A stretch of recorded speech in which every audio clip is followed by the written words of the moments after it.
क्या किया है इस डायग्राम के मुताबिक जो आपको मैंने समझाई थी। पहले डायग्राम समझाने का मकसद ये था कि थोड़ा सा ये डिफ़िकल्ट था, तो मैंने ना देखें इसके अंदर से ना S1 से हर एक सेकेंडरी से ना एक एक वायर को क्या कर लिया, निकाल लिया, ठीक है। और इसी तरह S2 को कॉमन करके A2 पे दे दिया और इसके हर S1 को मैंने RST पे कनेक्ट कर दिया। अब मैं जैसे ही यहाँ पर इनपुट सप्लाई देता हूँ इसको, तो ये मेरा जो पैनल मीटर है ये भी मुझे 0 एम्पेयर बता रहा है, क्योंकि मेरा एम मीटर सेलेक्टर जो है अभी वो 0 पर है। अब मैं इसको जैसे ही ऑन करूँगा तो मेरी मोटर जो है वो वर्क करना शुरू कर देगी। ऐसे ही इसको 0 पे रखा है तो यहाँ पर मुझे कोई ये एम्पेयर करंट नहीं बता रहा। अब जैसे ही मैं इसे आर करता हूँ का आर की करंट बता रहा है कि जो मोटर का फेज़ है वो 0.5 ले रहा है। इसी तरह एस पे करता हूँ तो ये येलो फेज़ की मुझे बताएगा 0.48, और जब मैं टी पे करूँगा तो अब ये मुझे 0.49 बता रहा है, और इसे 0 करूँगा तो ये मुझे कुछ भी नहीं बताएगा। ये मोटर यहाँ पे रन हो रही है। अस्सलाम वालेकुम। बेसिकली जो मेरी आज की वीडियो है वो how to connect ampere meter selector with CT. अब इसको हम सीटी के साथ और पैनल एम्पेयर मीटर के साथ और एम मीटर सेलेक्टर के साथ किस तरह कनेक्ट करते हैं, प्रैक्टिकल जोड़ने से पहले मैं आपको इसकी प्रॉपर डायग्राम को समझाता हूं, और इसको फिर आगे जो है मैं आपको इसका प्रैक्टिकल इम्प्लीमेंट करना भी बताता हूं। अब क्या चीज़ है कि यहाँ पर मेरे पास एक ये सीटी मौजूद है, यानी कि करंट ट्रांसफार्मर। इस तरह की मैंने क्या करना है कि 3 सीटियाँ इस जगह पर इस्तेमाल करनी है, 1, 2 और 3, ठीक है। और एक 3 पोल ब्रेकर होगा जो मोटर की प्रोटेक्शन भी करेगा, और यहाँ पर सेलेक्टर जो है ये एम्पेयर के सेलेक्ट भी करेगा। जैसे मैंने आपको पिछली वीडियो में वोल्ट मीटर सेलेक्टर से वोल्टेज को सिलेक्ट करने का तरीक़ाकार बताया था। अब इसके कनेक्शन इंतहाई सादा होते हैं। यहाँ पर इसके ऊपर 2 टर्मिनल बने हुए होते हैं, और यहाँ पे लिखा हुआ भी होता है S1 और S2। ये देखें यहाँ लिखा हुआ है S1 S2, इसी तरह S1 S2। फिर नेक्स्ट 3 सीटीज़ लगी हुई हैं, तीनों में S1 S2 है लगा। अब यहाँ पर अगली जो मेरे पास चीज़ है वो बेसिकली एम मीटर है 96x96 का। तो मैंने इस जगह पे क्या करना है कि एक एम मीटर का इस्तेमाल करना है, और एम मीटर के भी कनेक्शन बड़े ही सादा होते हैं।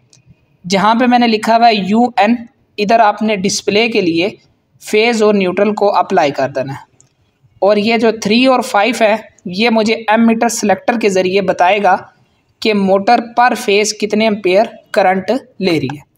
और यहाँ पर मेरे पास बेसिकली मेरे पास एम मीटर सेलेक्टर है, और इसके भी कनेक्शन जो है इंतहाई सादा होते हैं। ये भी मैं आपको जोड़ के दिखाता हूँ। यहाँ पे ऑफ होता है, ये आपको R यानी रेड के फेज़ बताएगा, S यानी येलो के फेज़ बताएगा, और यहाँ पे T यानी ब्लू के फेज़ बताएगा। और यहाँ पर इसके जो टर्मिनल हैं वो भी बहुत आसान से होते हैं।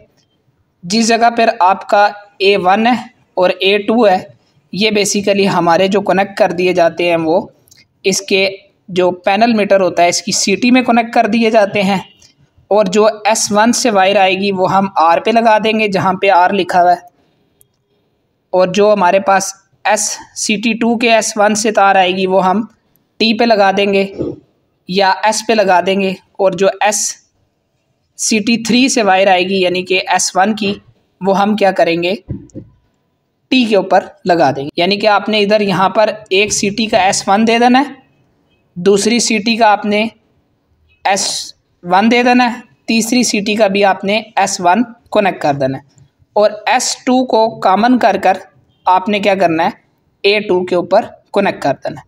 अब मैं आपको इसके कनेक्शन पहले जोड़ने का तरीक़ाकार बताता हूँ। अब क्या होगा कि सबसे पहले मेरे पास जो RYB आ रही होगी ये इस सीटी के इधर से पर फेज़ निकलेगा, यानी कि रेड भी निकलेगा, दूसरी सीटी से येलो और तीसरी से ब्लू। तो अब मैं सबसे पहले क्या करता हूँ, यहाँ पर R फेज़ को इस सीटी से क्या कर लेता हूँ, बाहर निकाल के, यानी कि इसके अंदर से मेरी ये रेड फेज़ की वायर जाएगी और जाकर आके मेरी मोटर के R टर्मिनल के ऊपर क्या हो जाएगी, कनेक्ट हो जाएगी, जिसे हम L1 भी बोलते हैं और T1 भी बोलते हैं। इसी तरह यहाँ से मेरे पास दूसरी येलो फेज़ निकलेगा, वो भी मेरी इसी तरह CT2 में से निकल कर जाके मोटर के L2 यानी S यानी टर्मिनल 2 के साथ कनेक्ट हो जाएगा।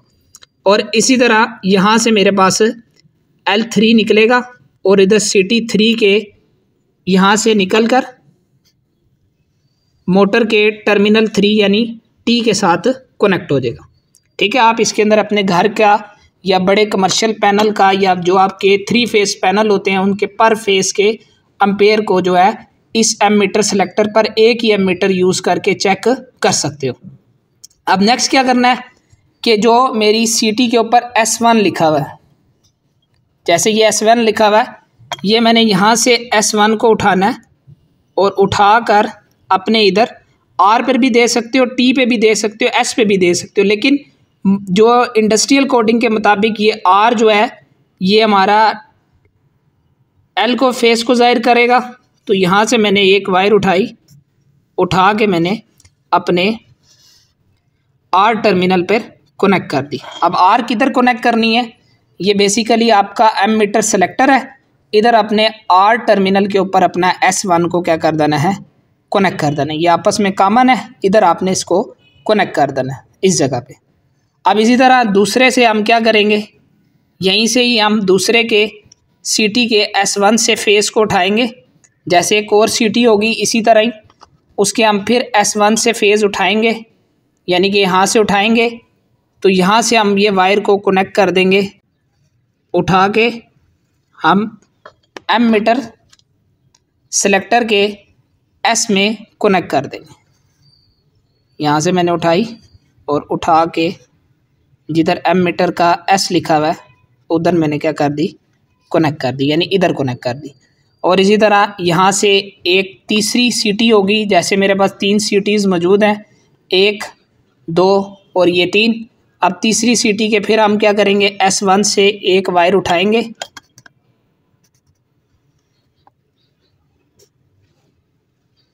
और उठा के हम T टर्मिनल पे क्या कर देंगे, कनेक्ट कर देंगे। यानी कि सादे लफ्ज़ों में ये जो एमीटर सेलेक्टर है S1 की वायर R पे लगा देंगे, दूसरी CT के S1 की वायर S पे लगा देंगे और तीसरी CT की S1 की वायर T पे लगा देंगे।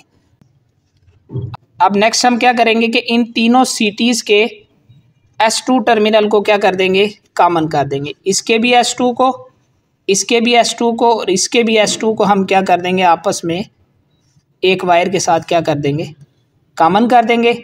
और एक S2 की वायर उठाकर हम A2 के अंदर कनेक्ट कर देंगे, यानी कि जो एमीटर सेलेक्टर के यहाँ पर आपको A2 टर्मिनल पर कनेक्ट कर देना। यहाँ से आपने इधर A2 टर्मिनल पे क्या कर दिया, कनेक्ट कर दिया। ठीक है, और नेक्स्ट आप क्या करोगे, ये जो आपके पास आपका पैनल मीटर है इसके UN जिधर 6 और 7 लिखा हुआ है, इधर आप एक टर्मिनल पर इसके डिस्प्ले को ऑन करवाने के लिए न्यूट्रल दे दोगे और दूसरे टर्मिनल पर आप कोई भी एक फेस को क्या कर दोगे, अप्लाई कर दोगे। तो मैंने यहाँ से एक ब्लू फेस को क्या कर दिया, आप रेड भी दे सकते हो, येलो भी दे सकते हो। फेस को अप्लाई कर दिया तो अब मेरे पास इसका डिस्प्ले क्या हो जाएगा, रोशन हो जाएगा। अब ये जो जहाँ पे I in लिखा हुआ है ये बेसिकली अंदर CT है, इसके अंदर एक CT है और ये दोनों टर्मिनल क्लोज होते हैं। अब आपने क्या करना है कि बड़े ही आसान लफ्ज़ों में आपने एक A1 वाली वायर उठाकर आपने 3 पे लगा देनी है और A2 वाली वायर आपने 5 पे लगा देनी है। अब मैं क्या करता हूँ, यहाँ से कॉमन से एक वायर उठाता हूँ,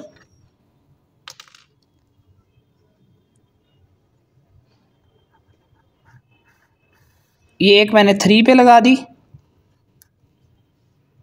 और यहीं से एक वायर मैंने A2 से उठाई। अब यहाँ से एक वायर A2 से उठा के मैंने यहाँ पर इसके 5 पे कनेक्ट कर देनी है।